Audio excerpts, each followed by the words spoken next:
cohesive appearance is produced by the top, midsole, and outsole all having a monochromatic black finish. Accents of iridescent green provide a subtle contrast to specific elements, adding a pop of color to the otherwise subdued design when the lighting is right. Constructed to seamlessly transition from hardwood to street, the Kyrie triple black strikes a balance between edge and versatility.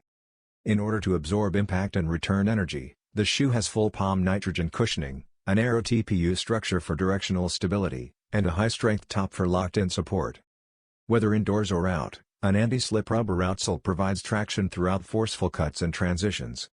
Shields, Hibbett, Shoe Palace, Sneaker Politics, Extra Butter, Nice Kicks, Feature, Livestock, and Anta.com are among the stores that will carry the Kyrie triple black when it launches on May 31, 2025. SRP is $125 US.